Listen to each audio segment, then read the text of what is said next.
সংবাদ সবাইকে স্বাগত জানাচ্ছি আমি ফিরোজ তোহা। শুরুতে সংবাদ শিরোনাম জানিয়ে দিব সর্বশেষ গুরুত্বপূর্ণ আপডেট সংবাদ। শুরুতেই শিরোনাম। বিএনপির মিডিয়া সেলের নতুন আহ্বায়ক মওদুদ হোসেন। এরপর জানিয়ে দিব খালেদা জিয়ার স্বাস্থ্যের খোঁজ নিলেন বিএনপির মহাসচিব মির্জা ফখরুল ইসলাম আলমগীর। জানাবো বোট ক্লাবের সভাপতি পদ থেকে সরে দাঁড়ালেন বেনজির আহমেদ। জানিয়ে দিব বঙ্গবন্ধু সেতুতে গত ২৪ ঘন্টায় ৩,৬৫,০০,০০০ টাকা টোল আদায়। এদিকে আসুন ত্যাগের মহিমায় দেশ এবং মানুষের কল্যাণে কাজ করি জানালেন প্রধানমন্ত্রী শেখ হাসিনা। ঈদুল আজহার ত্যাগের চেতনায় উদ্বুদ্ধ হয়ে দেশ এবং জনগণের কল্যাণে আত্মনিয়োগের জন্য সবার প্রতি আহ্বান জানিয়েছেন প্রধানমন্ত্রী শেখ হাসিনা। আগামীকাল সোমবার ১৭ জুন দেশে উদযাপিত হবে মুসলমানদের দ্বিতীয় বৃহত্তম উৎসব ঈদুল আজহা। ঈদুল আজহার আগে আজ তিনি দেশবাসীকে শুভেচ্ছা জানাতে এক ভিডিও বার্তায় এ আহ্বান জানান। এবং সর্বশেষ জানিয়ে দিব আলহামদুলিল্লাহ হামাসের অভিযানে রাফায় ৮ ইহুদিবাদী ইসরায়েল সেনা নিহত। দখলদার ইসরায়েলি বাহিনী দ্বারা অবরুদ্ধ ফিলিস্তিনের গাজার দক্ষিণাঞ্চলীয় শহর রাফায় স্বাধীনতাকামী হামাসের সশস্ত্র শাখা আল কাসাম ব্রিগেড যোদ্ধাদের চোরাগোপ্তা হামলায় অন্তত ৮ জন ইসরায়েলি সেনা নিহত হয়েছে। শনিবার ১৫ জুন তারা নিহত হয়েছে বলে এক বিবৃতিতে ইসরায়েলি সামরিক বাহিনী জানিয়েছে। প্রিয় দর্শক, এতক্ষণ শুনছিলেন সংবাদ শিরোনাম, এবারে বিস্তারিত।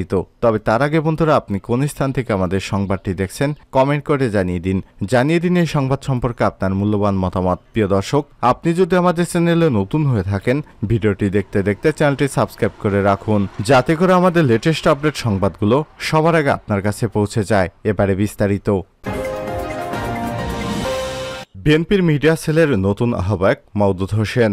বিএনপির মিডিয়া সেলের ভারপ্রাপ্ত আহ্বায়ক মওদুদ হোসেন আলমগীর পাভেলকে আহ্বায়ক হিসেবে মনোনীত করা হয়েছে। শনিবার ১৫ জুন রাতে বিএনপি সিনিয়র যুগ্ম মহাসচিব রুহুল কবির রিজভী স্বাক্ষরিত এক গণমাধ্যমে পাঠানো প্রেস বিজ্ঞপ্তিতে সব তথ্য জানানো হয়। এতে বলা হয়েছে ২০২২ সালের ২০ জুন বিএনপির মিডিয়া সেল গঠন করা হয়। গঠিত ওই বিএনপির মিডিয়া সেলের সদস্য মওদুদ হোসেন আলমগীর পাভেলকে সেলের ভারপ্রাপ্ত আহ্বায়ক হিসেবে দায়িত্ব দেওয়া হয়। সবার অবগতির জন্য জানানো যাচ্ছে মওদুদ হোসেন আলমগীর পাভেলকে এবার বিএনপির মিডিয়া সেলের আহ্বায়ক হিসেবে মনোনীত করা হলো। এর আগে একই দিন বাংলাদেশ জাতীয়তাবাদী ছাত্র দলের ২৬০ সদস্য বিশিষ্ট কেন্দ্রীয় আংশিক কমিটি ঘোষণা করে বিএনপি। এতে সভাপতি করা হয়েছে রাকিবুল ইসলাম রাকিবকে, আর নাসিরউদ্দিনকে সাধারণ সম্পাদক ঘোষণা করা হয়েছে। পূর্ণাঙ্গ কমিটিতে ৪১ জনকে সহ সভাপতি করা হয়েছে, আর সিনিয়র যুগ্ম সাধারণ সম্পাদক করা হয়েছে ১ জনকে, আর যুগ্ম সাধারণ সম্পাদক করা হয়েছে ১১১ জনকে। খালেদা জিয়ার স্বাস্থ্যের খোঁজ নিলেন মির্জা ফখরুল। বিএনপি চেয়ারপারসন বেগম খালেদা জিয়ার স্বাস্থ্যের খোঁজ নিতে তার বাসায় যান দলের মহাসচিব মির্জা ফখরুল ইসলাম আলমগীর। আজ সকালে রাজধানীর গুলশানে বেগম খালেদা জিয়ার বাসভবন ফিরোজায় প্রবেশ করেন বিএনপির মহাসচিব মির্জা ফখরুল ইসলাম। আধা ঘণ্টা অবস্থান শেষে ৯টার দিকে ফিরোজা ভিলা ত্যাগ করেন বিএনপির মহাসচিব। বিএনপি সূত্র থেকে সব তথ্য জানা গেছে। সূত্র মতে খালেদা জিয়ার শারীরিক অবস্থার খোঁজখবর নেয়ার পাশাপাশি দেশের চলমান রাজনৈতিক পরিস্থিতি তাকে অবহিত করেন বিএনপির মহাসচিব। এদিকে শনিবার ১৫ জন বিএনপি চেয়ারপারসনের উপদেষ্টা পরিষদ এবং দলের নির্বাহী কমিটিতে ৪৫ জন নেতাকে বিভিন্ন পদে দায়িত্ব দেওয়া হয়েছে। এছাড়া বিএনপির ফরেন অ্যাফেয়ার্স কমিটির বদলে ২৯ সদস্যের ২টি নতুন কমিটি গঠন করা হয়েছে। সাক্ষাৎকারে মির্জা ফখরুল দলে এই রদবদলের বিষয়টি খালেদা জিয়াকে অবহিত করেন বলে সূত্রের দাবি। বোট ক্লাবের সভাপতি পদ থেকে সরে দাঁড়ালেন বেনজির আহমেদ। সম্প্রতি আলোচনায় থাকা পুলিশের সাবেক মহাপরিদর্শক আইজিপি বেনজির আহমেদ এবার ঢাকা বোট ক্লাবের সভাপতি পদ থেকে সরে দাঁড়াতে চিঠি পাঠিয়েছেন।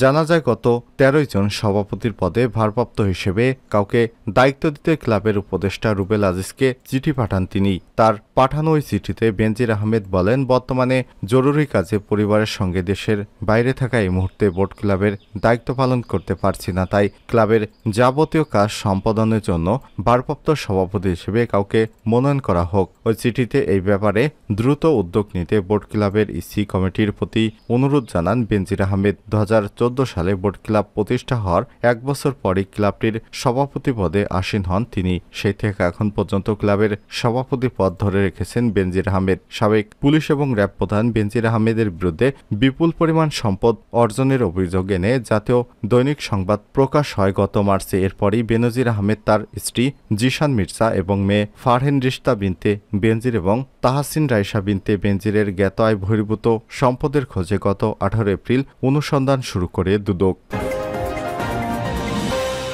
বঙ্গবন্ধু সেতুতে 24 ঘণ্টায় 3,65,00,000 টাকার টোল আদায়। রাত পোহালে ঈদের ছুটিতে বাড়ি ফিরেছেন উত্তর অঞ্চলের মানুষ। এতে ঢাকা টাঙ্গাইল এবং বঙ্গবন্ধু সেতু মহাসড়কে যানবাহনের চাপ বেড়েছে কয়েকগুণ। ফলে বঙ্গবন্ধু সেতুতে বেড়েছে টোল আদায়ের হার। রোববার 16 জুন সকালে বঙ্গবন্ধু সেতু সাইট অফিসের নির্বাহী প্রকৌশলী আহসানুল কবির পাভেল বিষয়টি নিশ্চিত করেছেন। বঙ্গবন্ধু সেতু সাইট অফিস সূত্র থেকে জানা যায়, এদিকে গত 24 ঘণ্টায় শুক্রবার রাত 12টা থেকে শনিবার রাত 12টা বঙ্গবন্ধু সেতুতে 51,891টি যানবাহন পারাপার হয়েছে। এ থেকে টোল আদায় হয়েছে 3,65,31,450 টাকা। এর মধ্যে টাঙ্গাইলে বঙ্গবন্ধু সেতু পূর্ব অংশে 34,236টি যানবাহন পারাপার হয়। এতে টোল আদায় হয়েছে 2,22,10,450 টাকা। সিরাজগঞ্জের সেতুর পশ্চিম অংশে 17,655টি যানবাহন থেকে টোল আদায় হয়েছে 1,43,21,000 টাকা। বঙ্গবন্ধু সেতু সাইট অফিসের নির্বাহী প্রকৌশলী আহসানুল কবির পাভেল জানান, যানজট নিরসনে সেতুর উভয় অংশে 9টি করে 18টি টোল বুথ স্থাপন সহ মোটরসাইকেলের জন্য 4টি বুথ স্থাপন করা হয়েছে। এবারও ঘরমুখো মানুষের ঈদযাত্রা স্বস্তিদায়ক হবে বলে আশা করছি।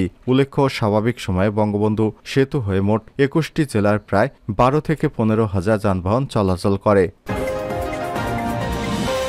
হামাসের অভিযানে রাফায় 8 ইসরায়েলি সেনা নিহত। দখলদার ইহুদিবাদী ইসরায়েল বাহিনী দ্বারা অবরুদ্ধ ফিলিস্তিনের গাজার দক্ষিণাঞ্চলীয় শহর রাফায় স্বাধীনতাকামী হামাসের সশস্ত্র শাখা আল কাসসামস ব্রিগেড যোদ্ধাদের চোরাগোপ্তা হামলায় অন্তত 8 ইসরায়েলি ইহুদি সেনা নিহত হয়েছে। শনিবার 15 জুন তারা নিহত হয়েছে বলে এক বিবৃতিতে ইসরায়েলি সামরিক বাহিনী জানিয়েছে।